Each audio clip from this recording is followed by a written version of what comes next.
Hello, this is Survival-gyver, and today we're taking a look at the True-ish thing. So this is a multi-tool made by True, and I think it's kind of false-ish. So it's... Alright, so this is the actual name of this tool is the True Titanium Block Multi-Tool.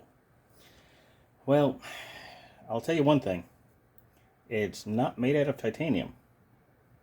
I know it says titanium there. It's titanium coated. It's not real titanium. It's not made out of a block of titanium as the name suggests. And I've done one of these tools before, not this specific one, but another one by True that I was disappointed on. This one is better, but needs some work.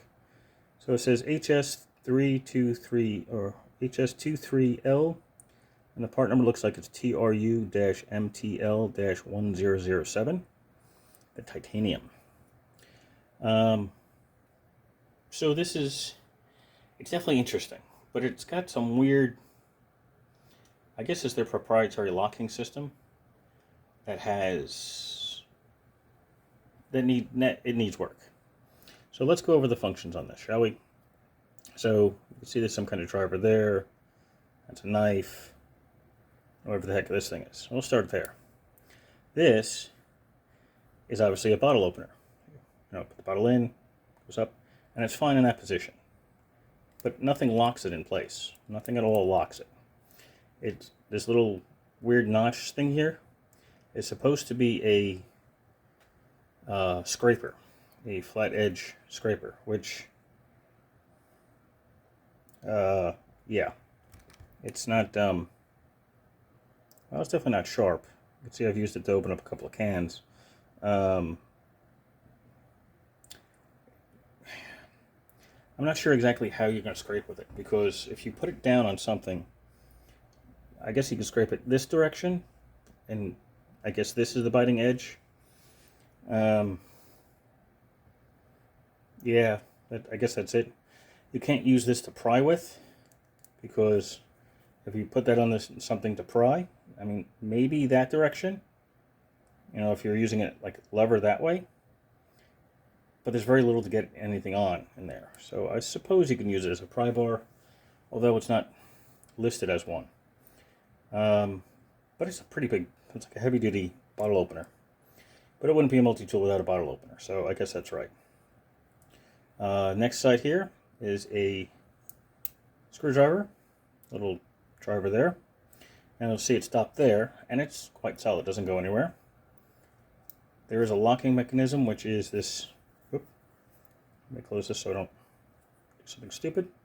There's this black lever here. It's like a tension lever. This is what allows the driver to move.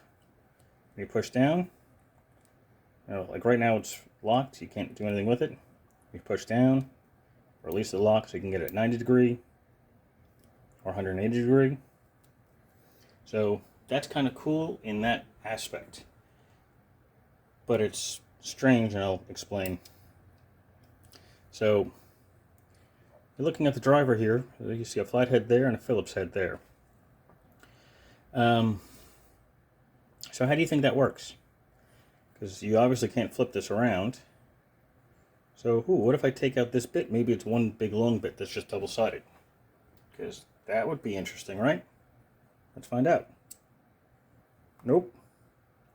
The nice thing, however, is that it is magnetic. But it's still weird. So, how do I get this one out? To get this one out, you pretty much have to just push between your fingers. And see, the magnet's strong enough to help hold it in place. But it doesn't allow you to remove it that easily.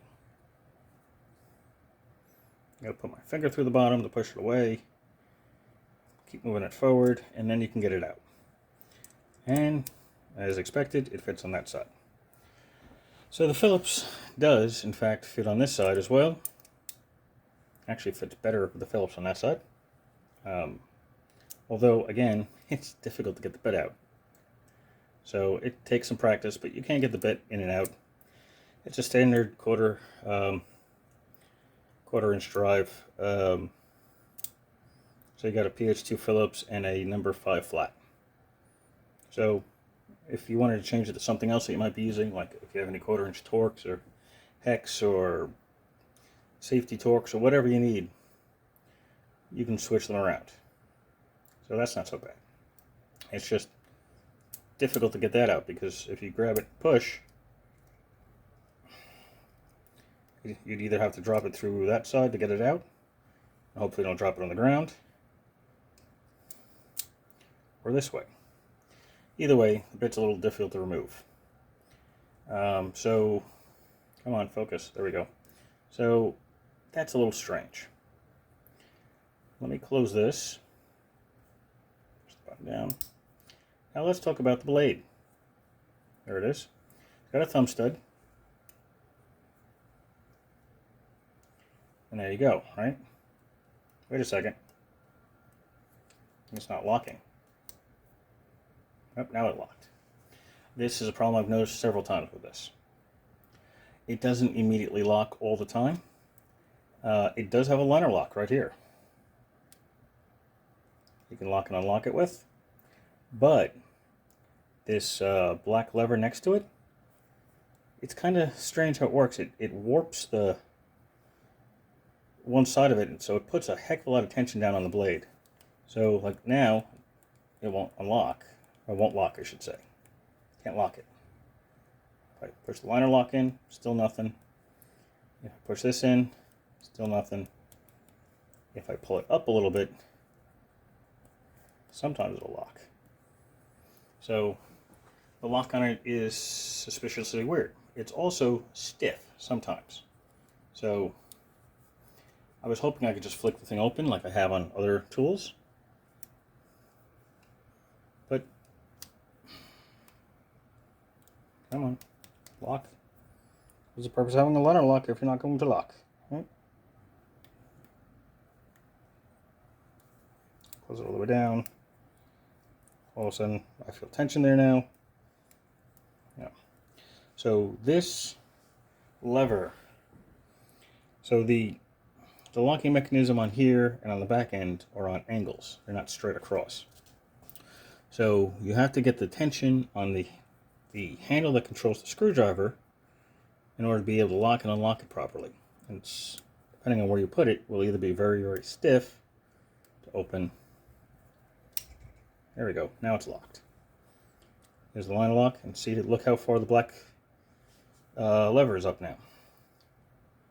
So, which is fine, because you can actually use it to hold on to when you're cutting, but I'm iffy about this liner lock, because if the liner lock is controlled by the lever on the side, not the actual locking bar there, you can easily just accidentally release it under certain conditions, and that's a safety issue.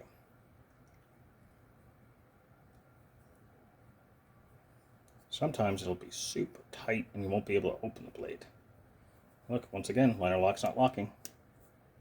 How it is, but that's farther out. If you push it in, close it, open it back up, now it's locked, unlocked again. It has to do with this lever. Pull the lever out, and it'll lock, and now it's stiff again. So it's dangerous. So that locking mechanism, I don't know, they could probably just put a liner lock on the opposite side. Look, with this in the position that it's in now, with that lever being up, you can't take the screwdriver out. You can, it's just really, really stiff. You push down on it, then it moves freely.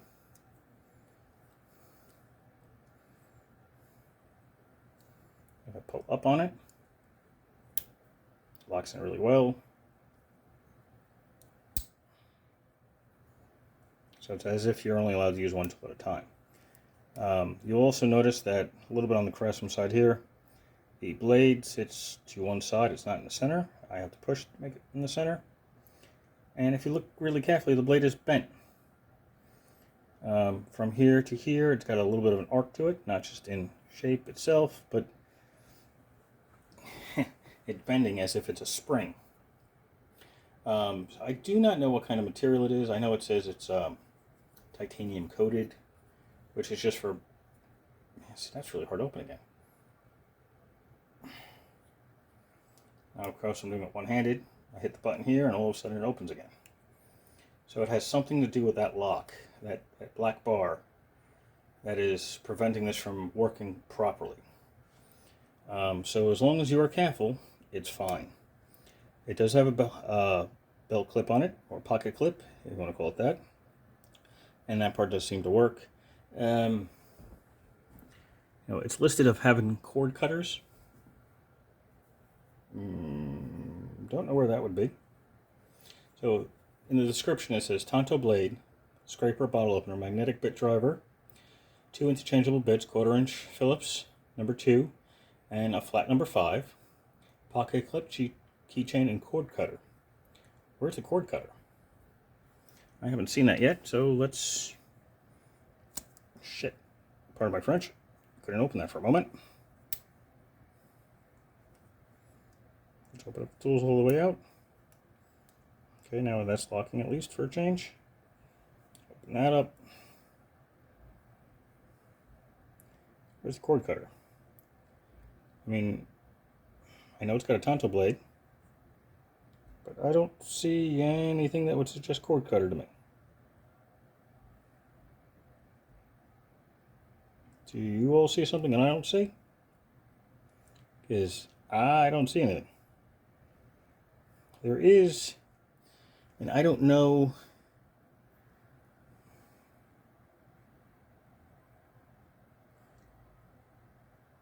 There's that shape there, which looks like a design, and I can't read it. It's like it's super microscopic kind of thing. This is as far as I can zoom in on the camera before it gets really blurry. It almost looks like a crown, but I don't know if it's maybe just an error of the titanium coating. I don't know. I haven't been able to figure it out. I don't have anything that magnifies enough in order to be able to see that. Maybe it's could be part of a logo. I don't know what that is. But it's definitely not a cord cutter, that's for sure.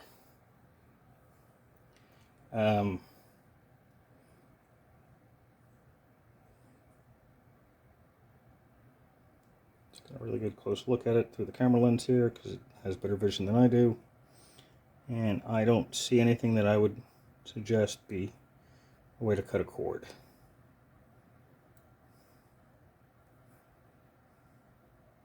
Alright, so I guess that's incorrect. But that's how it's listed on the Amazon page. So, I don't know. I think there could always be mistakes. It's just, it's odd. At first, I thought that these markings on the side here might have been what was left of a ruler. It's not. It's just manufacturing scratches. Because I've been afraid to use it. I mean, I need something that's reliable and can lock. And since I have to fiddle with this to get it to lock, that's a problem. Otherwise, it's not bad. I mean, it's interesting. I think they could have done the screwdriver better. You know, they could have just had this farther inwards and then run a double-sided bit on one side with a magnet. That would have been fine. Even a ball detent would have been fine. Blade is fine for the most part, other than the inability to lock it most of the time. And the weird scraper bottle opener thing. I mean, I suppose you can use it as a really big flathead screwdriver and possibly a pry bar, but I have no idea what kind of metal it is. When I tried to sharpen it earlier, I'm thinking it's something like a 3CR.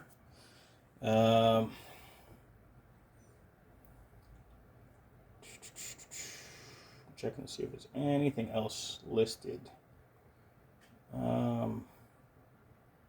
Still says cord cutters in the description.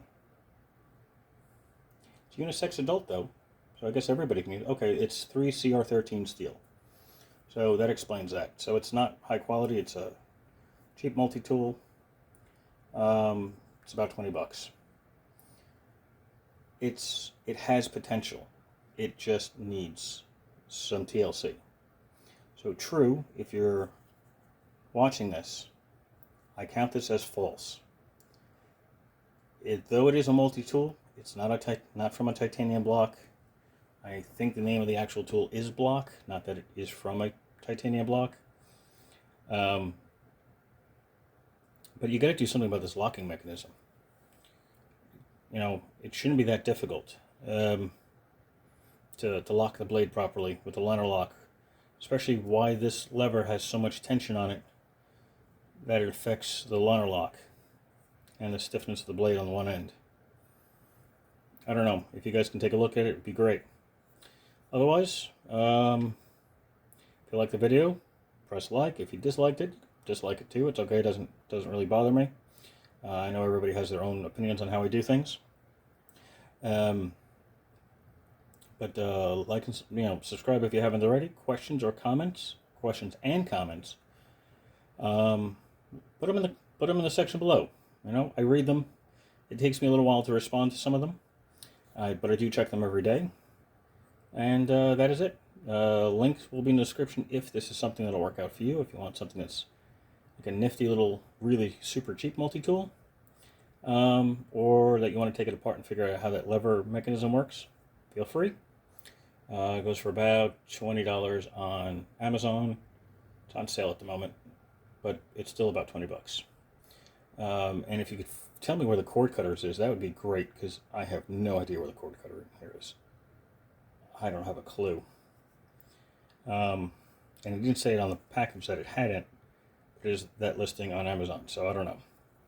So that's it. So thank you for watching, and have a glorious day.